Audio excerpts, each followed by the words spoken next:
Pronto, iniciei a gravação. E aí, quem perder, né, tem a oportunidade de ver depois. Lembrando que é sempre interessante que quando a gente puder acompanhar ao vivo, né, é bem melhor para contribuir. E também a gente já sabe, né, que tem a questão aí da espiritualidade que está conosco, o momento, né, que a gente dedica para isso. Então, essa gravação ajuda, mas assim, com certeza a participação ao vivo é bem melhor. Inclusive, eu já deixo aberto aqui para vocês participarem na hora que quiserem, podem abrir o microfone aí, falar, igual a gente faz lá no estudo do Evangelho, né? Trazer contribuições, trazer dúvida, não entendeu, a gente para. Às vezes vai ter algum assunto assim que possa ser um pouco confuso, a gente vai com calma. Não temos pressa nenhuma, ainda mais que o livro é sequencial e tem muitos capítulos. E nesse primeiro, então, que vai falar aí dos dias da criação, nós vamos perceber que nós vamos ter muito o que conversar e ele meio que é uma base. Boa noite, Eliane.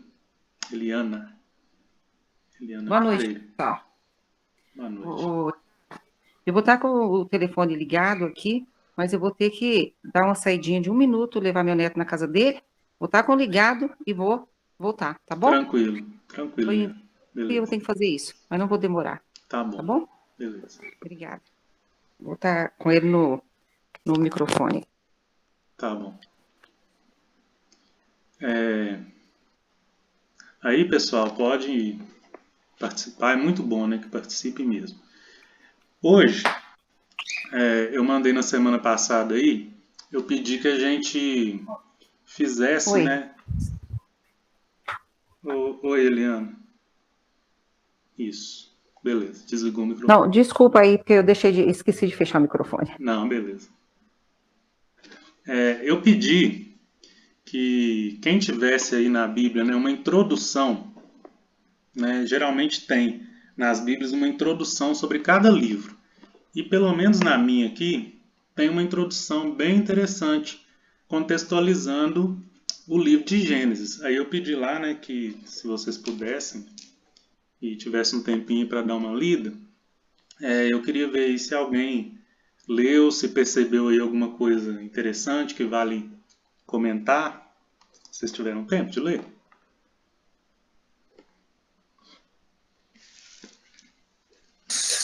Tiago, vou ser sincero, eu não tive tempo, não. Na verdade, eu esqueci.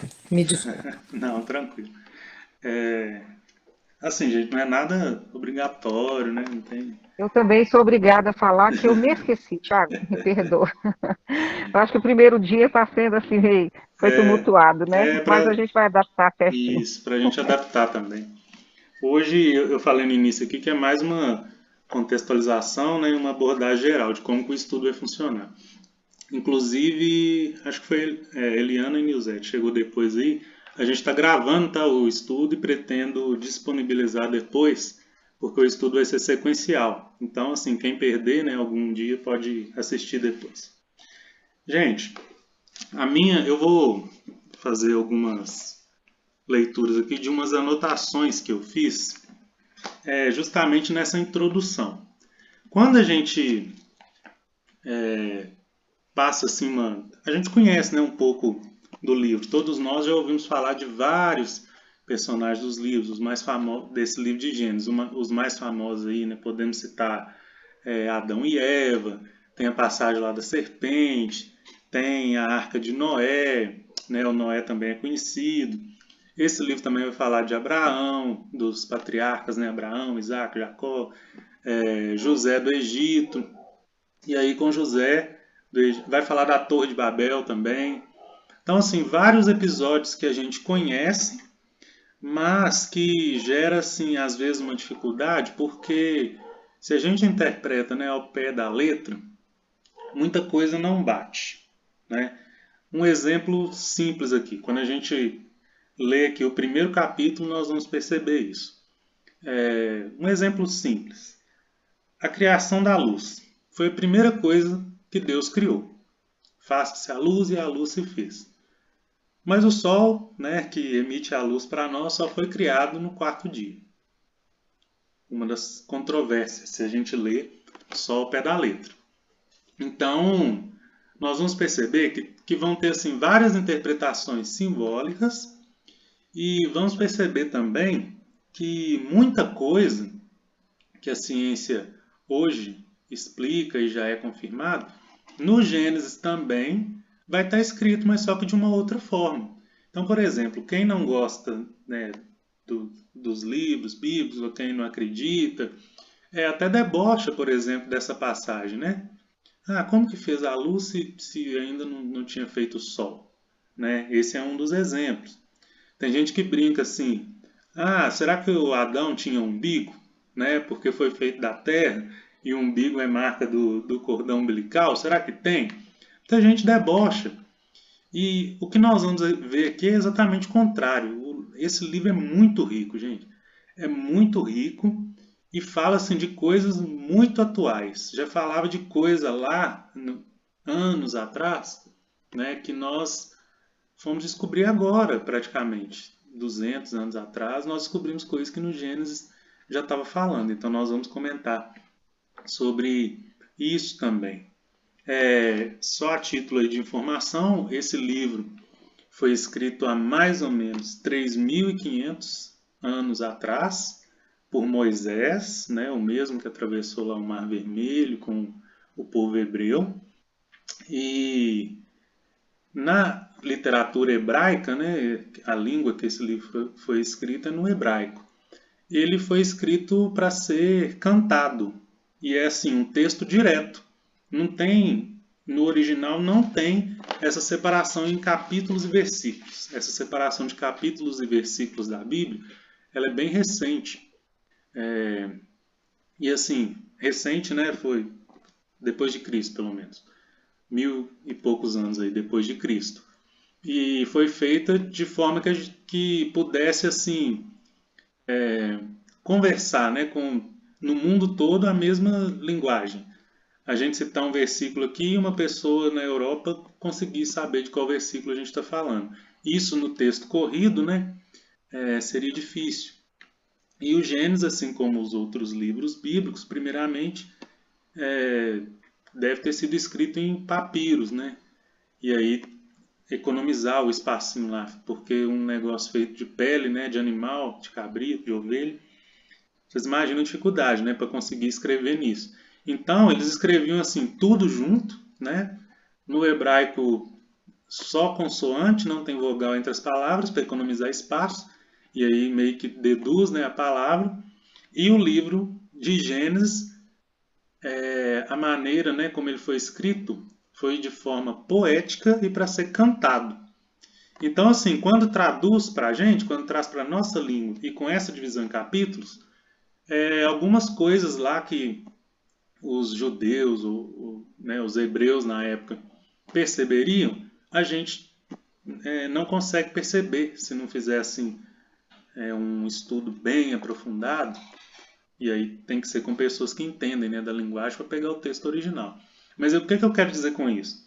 Muitas dessas dificuldades, né, muitas dessas controvérsias que tem no livro, pode ter vindo disso, da dificuldade de traduzir a língua e também do formato, que foi meio que adulterado. Tanto que na minha Bíblia aqui está escrito assim, hino da criação do universo. Hino, né, quer dizer, um texto para ser cantado. Aí na introdução, eu separei, né, como eu disse para vocês, algumas partes aqui que me chamou a atenção. A introdução do livro tem 2 páginas, eu separei alguns parágrafos. Olha só esse primeiro aqui. O homem e o chão, a terra e o povo. Na primeira parte do livro, predomina a relação do ser humano, Adão, com o solo, o chão, Adamá. Na segunda, os capítulos 12 a 50, a relação da família, casa, clã, com a terra, como mostram as promessas de descendência e de território. Olha que interessante, o homem criado da terra, né, o Adão, criado da terra, relação Adão e solo, quando a população, né, se multiplica, né, o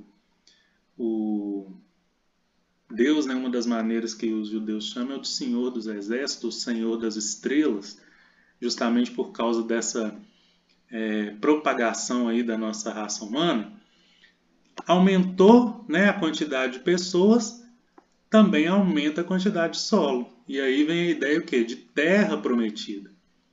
Então, nessa introdução, olha só que legal, falando dessa relação, já dá para a gente pegar alguma coisa. E o mais interessante aqui, gente, que eu achei nessa introdução, é porque a minha Bíblia, a tradução dela é da CNBB, Congregação Nacional dos Bispos do Brasil, né, católica, podemos dizer. Podemos dizer não, é católica. E assim, a gente está vendo então, a gente percebe que já está tendo uma mudança de pensamento religioso geral, e não só na doutrina espírita, como a gente está acostumado a ver. Aqui, os outros textos aqui que eu vou ler, vocês vão ver também que eles já trazem uma ideia assim, mais aberta, não é aquela coisa fechada, né, igual antigamente. Nós tivemos aí, por exemplo, astrônomos, né, que foram mortos porque falaram que não era o Sol que girava em torno da Terra, né? Descobriram que era a Terra que girava em torno do Sol. Foi falar isso com a igreja. Ah, não teve outra. A igreja falou assim, não, mas no Gênesis está escrito o contrário. Né? No Gênesis dá a entender isso, então você não pode falar isso. Né? E aí matava mesmo se a pessoa não renunciasse. Foi o caso, por exemplo, do Jordano Bruno. Né? Foi queimado, porque falou uma coisa controversa na Bíblia, e a ciência provou, ele conseguiu provar que aquilo era verdade, a igreja não aceitou e fogueira, não tinha papo se não renunciasse. O Galileu, né, quando ele teve também essa percepção, ele foi na igreja, falou, olha, estudamos aqui uns movimentos, consegui ver aqui com meu telescópio algumas coisas, e parece que não é do jeito que está escrito aí não. Aí a igreja falou, mas está escrito na Bíblia, é assim. Você vai mudar de opinião, você vai renunciar, ou você vai querer o castigo? E aí o Galileu preferiu renunciar, mesmo assim foi condenado à prisão domiciliar, né? O resto da vida ele ficou dentro de casa, não saía na rua, e nesse tempo também ele escreveu outros livros assim falando disso. Mas o que a gente percebe? Já está tendo um diálogo assim mais aberto. E a doutrina espírita traz para nós essa importância, né, de aliança, ciência, religião.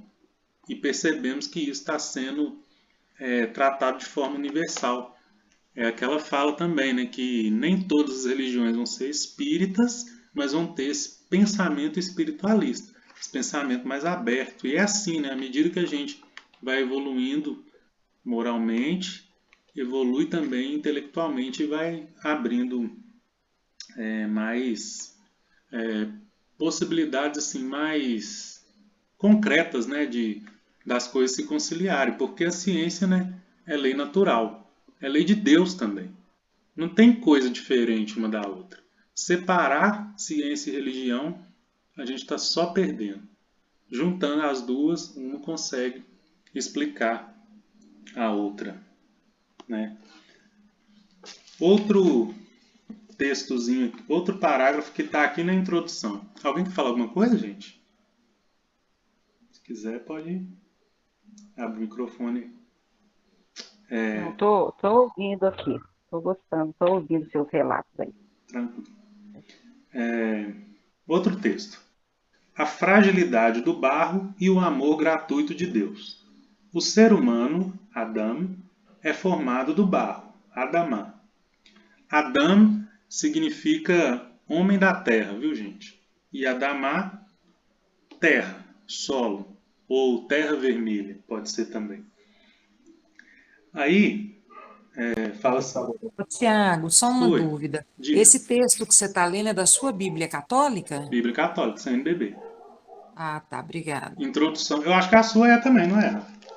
A minha é Paulus. Eu acho que a minha é evangélica. Paulus, se eu não me Editora engano. Paulus? É, a editora Paulus. Quem me deu foi minha sogra, e ela é evangélica. Eu creio que seja mais para o lado evangélico. Não sei. É porque a nossa Bíblia é muito próxima aos dizeres, mas Isso. essa introdução aí não tá, não. Eu lembro mesmo que lá no estudo do Evangelho a nossa tem uma linguagem bem parecida. É, a Ô, fragilidade. Tiago, King James. você conhece a Bíblia BKJ? King James. King James? Ela é muito grossa. Será Já que ela é ouvi, melhor? já ouvi dizer. Pois é, ela tem até. Eu acho que eu vou tentar acompanhar por ela, que às vezes ela tem alguma coisa mais enriquecida. Aí a gente vai debatendo. Inclusive, gente, assim, variações de traduções, né, é legal pra gente, justamente assim, porque uma pode ter uma nota diferente, igual a Rafa comentou aí, pode ter não interpretação, mas assim, palavras que ajudam mais, vai enriquecendo mesmo, isso é bacana. Mas, o Tiago, não seria melhor seguir a Bíblia que o Haroldo traduziu para espírita? Ele não traduziu o Antigo Testamento, Gênesis, Ah, sei. só Só um o, novo. só o Novo.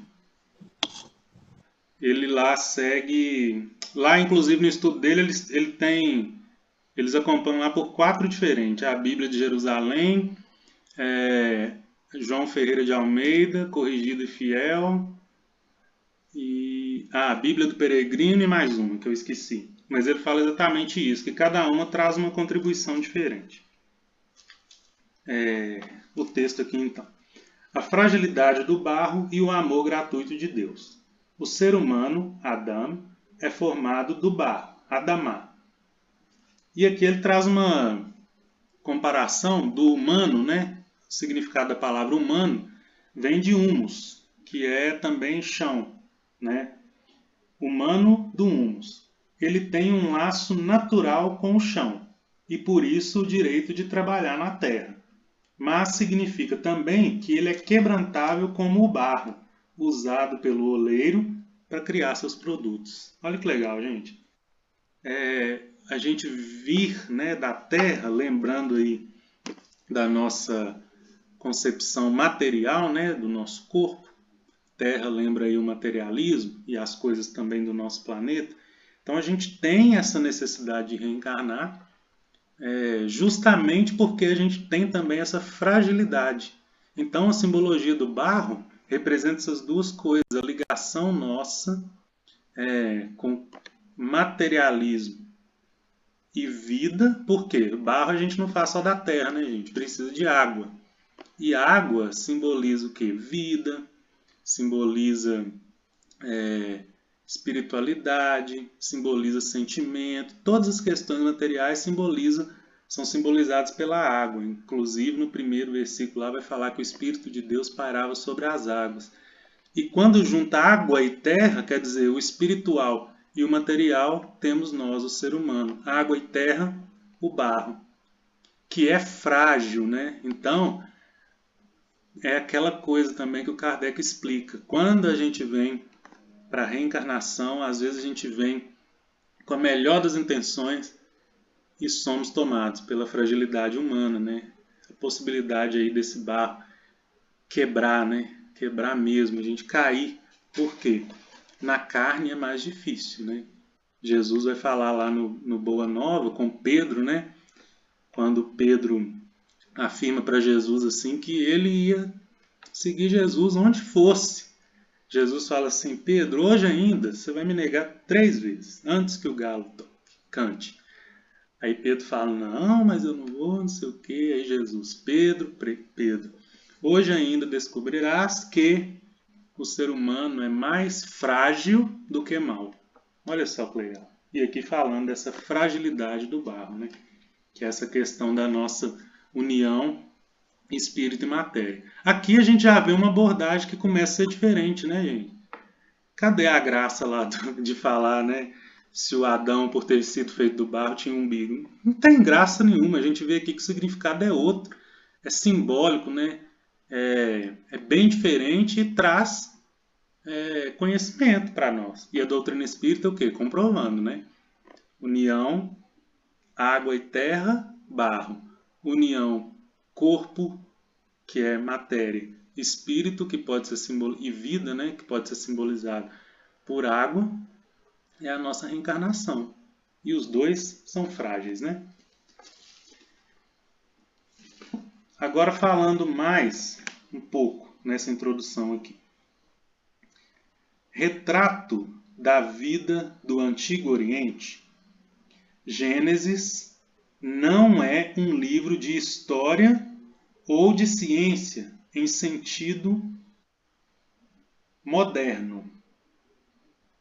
Mas, mesmo assim, evoca a vida no Antigo Oriente Médio e as perguntas que os antigos tinham a respeito de Deus, do mundo e do ser humano, de vida e morte, bem e mal, indivíduo e sociedade, família, cultura e religião. Antes desse parágrafo, eu pulei um aqui que fala assim: o livro de Gênesis é muito popular entre nós, o que talvez seja o maior obstáculo à sua compreensão. Está sendo lido como um livro de história e até de ciência natural. Na realidade, é muito mais do que isso. Foi o que a gente comentou lá no início, né? É um livro de poesia, foi feito para ser cantado, então é muito mais do que um livro só de história ou um livro só de ciência natural. E quando a gente pega, né, ele nessa visão só de história ou só de ciência, não dá. Não dá, porque as coisas não encaixam. Seria a visão assim só materialista ou a visão só científica, bem humana. Não dá. Até porque, né, a nossa ciência ainda não consegue explicar todas as coisas. Então, creio eu que muitas coisas aqui a gente ainda vai descobrir só daqui anos e anos, né? Então já faz esse alerta aqui. Ó, não adianta você pegar o livro de Gênesis e ler como se fosse um livro de história. Aqui eu creio que história ele quer dizer até de história como a história matéria, né, da escola. História de ciência humana, não é nem história assim de mito, de conto, não. Mas pegar ele com abordagem só de fatos históricos não dá certo. Pegar com abordagem só científica não dá certo. E interessante, fala que o fato dele ser um livro muito popular talvez é o maior obstáculo para a interpretação. Por quê? A gente... catecismo, né? Ou outras formas, por exemplo, de ensino infantil, eu lembro do catecismo. Que minha base religiosa foi na Igreja Católica, então eu lembro do catecismo. Quando ia falar do Gênesis, gente, parecia que estava contando uma historinha, assim, o Adão, né, a Eva veio da costela, não sei o quê, e o Noé construiu uma arca e colocou aquele tanto de animal lá dentro. Assim, como se fosse bem simples, como se fosse um conto mesmo, um mito, que não tivesse ensinamentos por trás. Então, desde pequeno a gente é condicionado a isso, cresce, né, com essas coisas. Quando a gente cresce, a gente escuta muito que o Novo Testamento é a nova aliança e automaticamente a gente começa a esquecer, né, da base, que é o Antigo Testamento. Eu sou prova disso.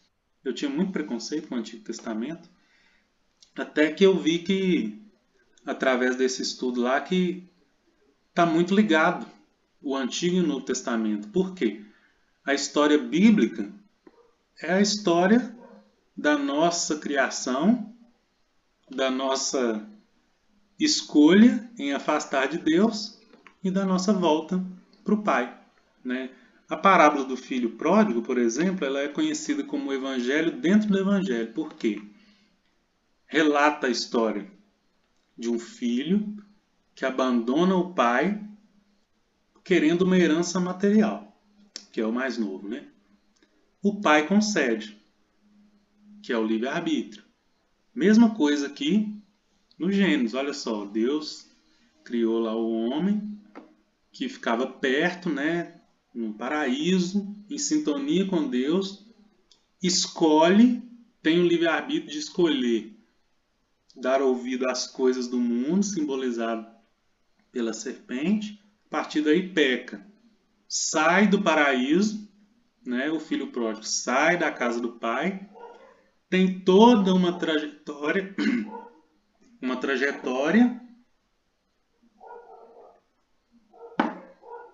cai no fundo do poço por causa de escolhas equivocadas, que é o caso do filho pródigo lá, quando começa a cuidar de porcos e querer comer da comida dos porcos. Depois lembra do pai. Esse lembrar do pai, no meio aqui da trajetória bíblica, pode ser mostrado para nós como a vinda de Jesus, que veio justamente para nos lembrar de onde que nós viemos, por que nós somos criados, né? E aí, quando a gente começa a entender e a praticar esse evangelho, a gente cai em si, igual o filho pródigo. Dá a volta por cima e vai de encontro ao Pai. Tanto que o Apocalipse, né, que é um livro aí que traz medo para muita gente, achando que é o fim do mundo, na verdade, ele relata o fim desse ciclo. E lá, no Apocalipse, né, vai finalizar com a Nova Jerusalém, com o nosso reencontro com o Pai. Então, a parábola do filho pródigo relata também, o Evangelho dentro do Evangelho, porque vai relatar essa história bíblica, que começa com Gênesis e termina no Apocalipse. Começa com a criação, aí tem a queda. Nós vamos ver que no meio do percurso aqui tem muitas quedas e recomeços. Tem com Noé, depois tem com Abraão, depois tem com Jacó, com Moisés, vem os profetas, vem João Batista, vem o Cristo, vem os apóstolos. E é assim, né? Tem que ir. Deus vai mandando aí os seus missionários, né, para a gente ir aprendendo.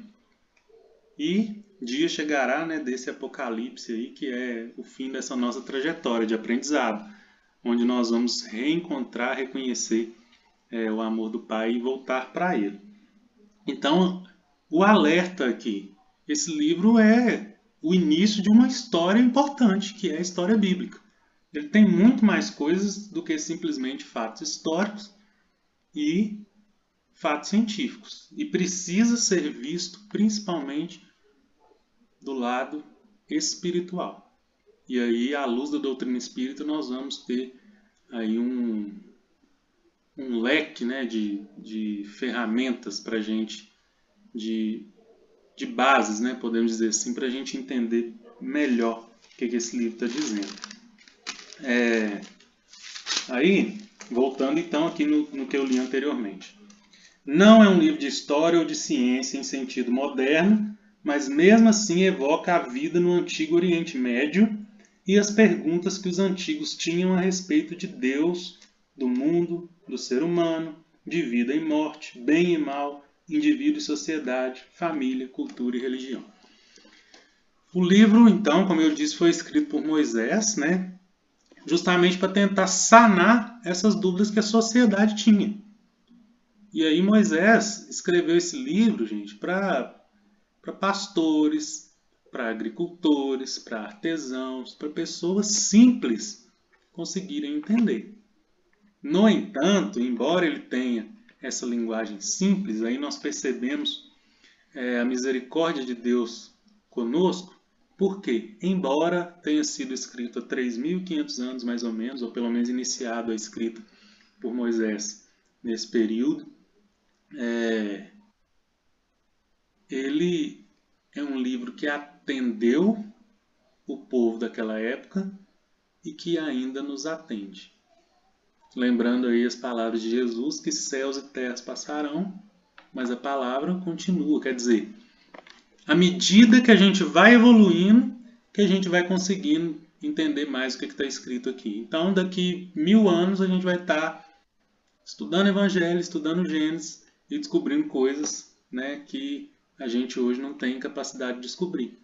Mas em relação ao tempo que foi escrito, hoje nós já temos mais bagagem para entender mais coisas. Só que é lindo, porque serviu para o povo daquela época, ensinou o povo daquela época, serve para nós. E ensina para nós, assim, coisas que é novidade, viu, gente?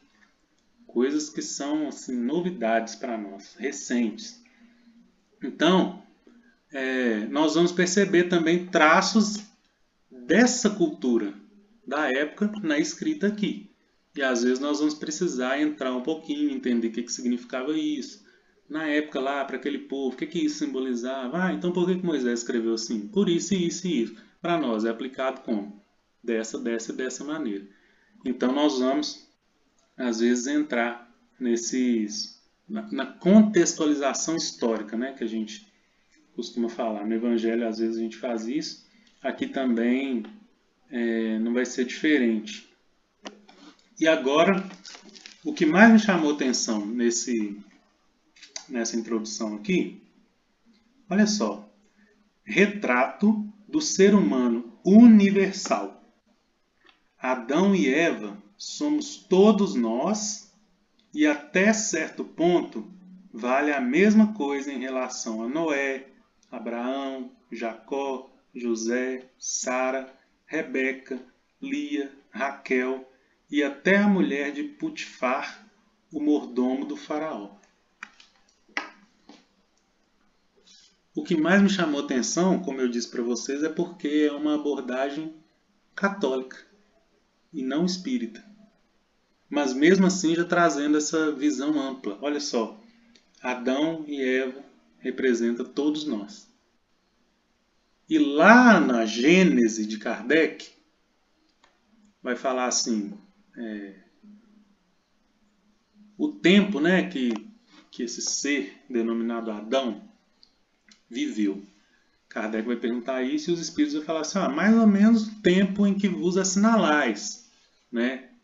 Que tem alguns cálculos aí que o pessoal faz para tentar descobrir, mas assim, na verdade a gente não tem muito embasamento ainda para dizer isso, e lá também eles não falam assim quanto tempo. Mas tem gente que diz que é mais ou menos 7.000 anos aí, que é o início do período, o período bíblico, assim, a Bíblia como um todo, seria um período descrito aí de 7.000 anos. E a gente estaria no 6º milênio aí dessa passagem e vai finalizar aqui mais ou menos 1.000 anos. Mas isso a gente não tem muito embasamento, só a título de curiosidade. Mas lá na Gênese é explicado isso, e é explicado que Adão é um símbolo do ser humano universal, igual está aqui, né? A gente já não vê mais aquela abordagem 880, vamos dizer assim. É isso que está escrito e é isso. Não. Mesma coisa para os outros personagens. Então, vai acontecer também de várias vezes a gente trazer a personalidade desses personagens e o que eles passaram para nós mesmos, para ajudar a gente a compreender assim, o nosso dia a dia. Nossa, vocês vão ver que tem muita coisa atual, gente. Com a pandemia, então, nossa, tem muita coisa lá, assim, que a gente, fazendo essa abordagem, a gente consegue perceber. E aqui é interessante porque fala de figuras conhecidas, né? Fala de Adão, Eva, José, Sara, e fala também dessa mulher de Putifar aqui, mordomo do faraó. Eu não conhecia sobre essa personagem e eu fui pesquisar. Essa mulher teve uma situação dela com o José do Egito, que ela era... O José era como se fosse um serviçal, né, um servo para ela, assim, e ela começa a ter interesses, né, assim, com o José, interesses na pessoa dele, né, começou a chamar a atenção e queria ter uma relação extraconjugal, né, com o José, traiu o marido com o José, e o José não aceita, fala da sua fidelidade ao Senhor e tal, coloca algumas justificativas e ela, com raiva, né, dessa atitude dele, de não ceder, ela inventa então que ele tentou, né, assediá-la. E isso faz com que ele seja preso e tal. Então, assim, chamou a atenção que também personalidades, né, negativas ou com contribuições negativas, muitas vezes também vão nos representar. Porque a gente, né, tem essa dualidade nossa, essa dualidade humana. Ora o bem, ora o mal. E muitas, né, a maioria das vezes, infelizmente, o mal predominando. Então vai servir também para chamar, né, a nossa atenção com relação a isso. Então, essa é assim, uma visão geral do texto, do livro, né? Eu não li a introdução toda porque ficaria um pouco cansativo, mas o que a gente espera desse estudo é exatamente isso. Essa contribuição, essa visão ampla, essa visão diferenciada, embasada, né, na doutrina espírita, principalmente, juntamente com o Evangelho, né, principalmente na doutrina espírita e no Evangelho. Na doutrina espírita eu ia dizer que principalmente nas obras de André Luiz e de Emmanuel, né, que falam muito aí de coisas relacionadas com o Gênesis. No Consolador, Emmanuel vai responder algumas coisas que vai nos ajudar. No livro Evolução em Dois Mundos, de André Luiz, nós vamos usar algumas passagens também para esclarecer algumas coisas aqui para nós. Então, assim, nos outros estudos nossos lá, por exemplo, no estudo do Evangelho, né, na sexta, é 1h30, e a gente faz meia hora do livro Céu e Inferno e depois entra para o Evangelho. Outros estudos também, parece que é 1h30 e 2 livros. Aqui nós vamos fazer 1 hora e já entrar direto no Gênesis, por quê? Nós vamos perceber assim que a gente vai estar falando aqui do Gênesis, mas quando a gente for ver, vai estar lendo Livro dos Espíritos, Céu e Inferno, Evolução em Dois Mundos, Sexo e Destino, o do Emmanuel, fugiu agora. O livro que ele relata a nossa trajetória lá é A Caminho da Luz. O livro A Caminho da Luz, de Emmanuel, nós vamos usar muito também.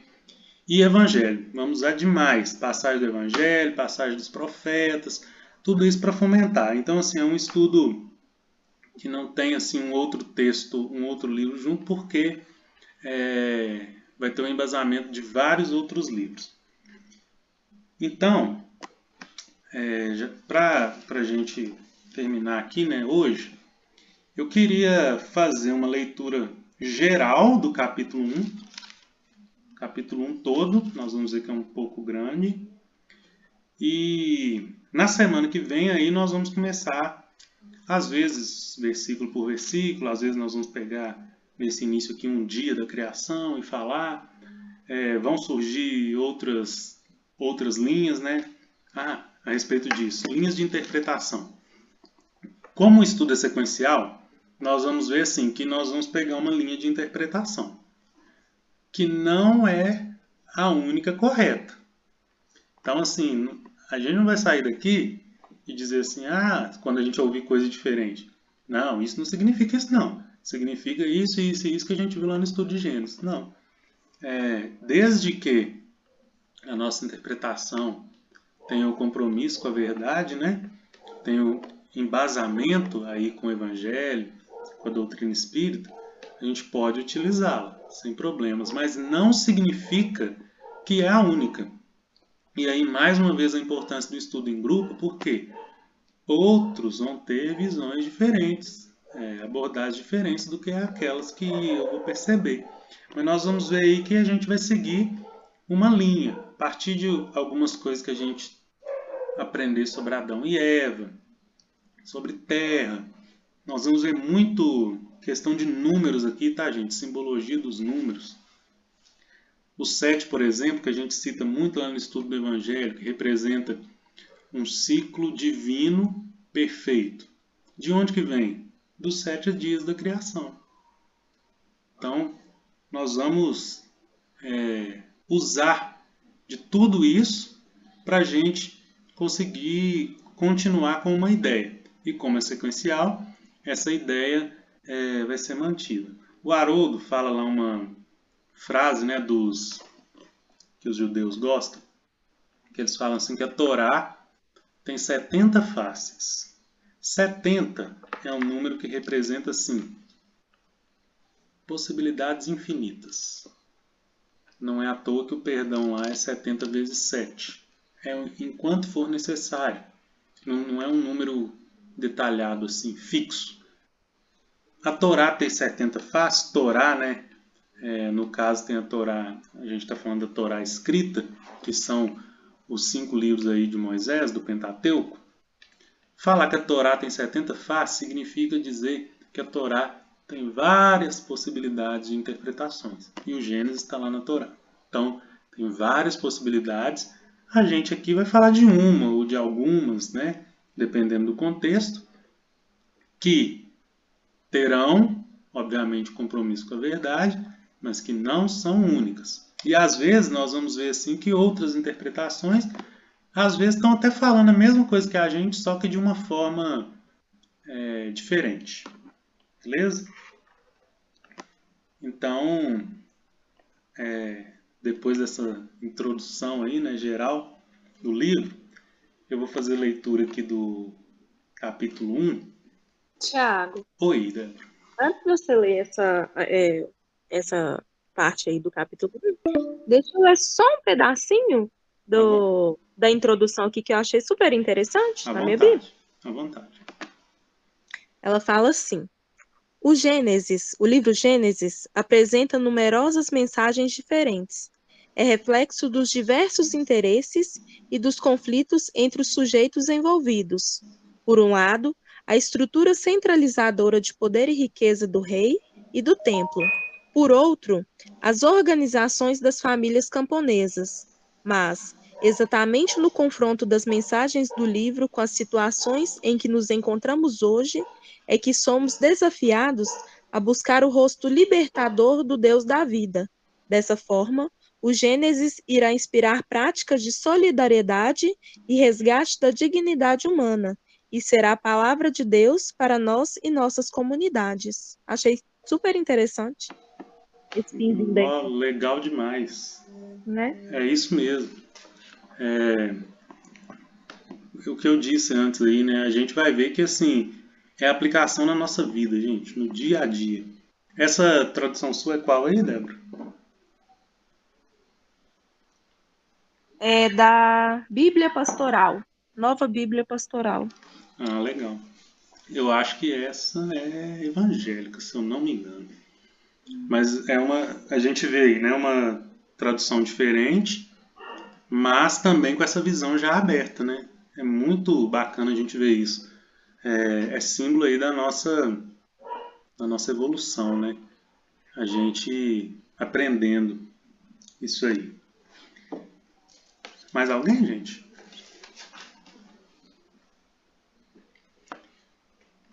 Eu vou ler aqui então. Na verdade, ô Tiago, fala para mim uma coisa. Diga. Esse livro Gênesis, porque eu peguei um livro Gênesis aqui, mas ele é um só, para eu poder saber se eu estou seguindo certinho, né? A Gênesis, os milagres e as predições segundo o Espiritismo? Não, esse aí é a Gênese de Kardec. Ah, tá. O É nosso, verdade.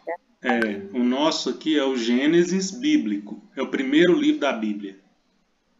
É o Gênesis bíblico. Ixi, então não tem ele não. Como é que eu vou conseguir ele para eu continuar Você tem estudando? alguma Bíblia na sua casa? Eu tenho uma Bíblia aqui, estou com ela na mão, mas é uma Bíblia antiga, né? Ela tem o Novo Testamento e o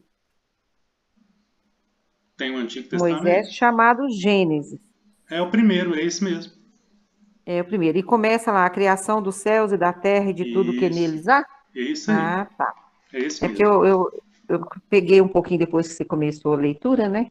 Aí eu fiquei sem esse meio perdida. A introdução, eu creio que na Gênese de Kardec deve ter também, ele sempre coloca. Mas a introdução que eu falei aqui é do livro bíblico. Talvez aí no seu vai ter também uma explicação sobre o livro, tá? Uhum. Depois você dá uma olhadinha. E aí eu vou ler o capítulo aqui e você vai ver que às vezes vai ter alguma palavrinha diferente, mas a ideia vai ser a mesma. Entendi. Beleza? Então vamos lá. O meu está intitulado assim: Hino da Criação do Universo. No princípio, Deus criou o céu e a terra. A terra estava deserta e vazia, as trevas cobriam o abismo e o Espírito de Deus pairava sobre as águas. Deus disse: faça-se a luz, e a luz se fez. Deus viu que a luz era boa. Deus separou a luz das trevas. A luz Deus chamou dia, e as trevas chamou noite. Houve uma tarde e uma manhã. O primeiro dia. O texto é um pouquinho grande, tá, gente? Mas não preocupa não, que depois nós vamos ver passo a passo. Deus disse: faça-se um firmamento entre as águas, separando umas das outras. E Deus fez o firmamento.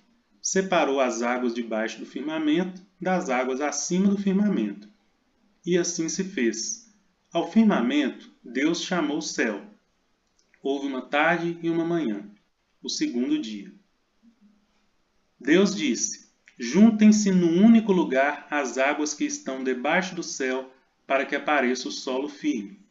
E assim se fez. Ao solo firme, Deus chamou terra, e ao ajuntamento das águas, mar. E Deus viu que era bom. Deus disse: a terra faça brotar vegetação, plantas que deem semente e árvores frutíferas que deem frutos sobre a terra, tendo em si a semente de sua espécie. E assim se fez. A terra produziu vegetação, plantas que dão a semente de sua espécie e árvores que dão seu fruto com a semente de sua espécie. E Deus viu que era bom. Houve uma tarde e uma manhã, o terceiro dia. Gente, eu ia ler tudo aqui, mas eu não vou ler não, porque só para fazer uns comentários aqui, já para chamar a atenção. Que o nosso tempo ali já está acabando. Vai acabar 8 horas, só falta 4 minutos. Mas a gente vai voltar na semana que vem já no texto aqui, do livro mesmo, iniciando. Mas só chamando a atenção. No versículo 2, a terra estava deserta e vazia, as trevas cobriam o abismo e o Espírito de Deus pairava sobre as águas. Que dia que foi criada a água? Né? Já é uma primeira coisa para a gente observar e aguçar a curiosidade. Na semana que vem nós vamos discutir isso. Já comentei, Deus disse: faça-se a luz. Mas o sol só foi feito lá no versículo 14, onde foi o quarto dia. A separação dos dias fala que houve uma tarde e uma manhã o primeiro dia, houve tarde e manhã o segundo dia. Como que era marcado dias se a lua e o sol ainda não tinham sido criados? Então, assim, tem alguns enigmas, né? Tem algumas coisas aí que a gente precisa olhar com mais cuidado. E é isso que nós vamos fazer a partir da semana que vem. Esses pontos aqui que a gente citou são alguns dos argumentos para muitas pessoas falarem que Deus não existe, que isso é historinha, que é isso e aquilo, inventar interpretação. Mas aqui nós vamos ver que vai ter muito sentido, tá, gente?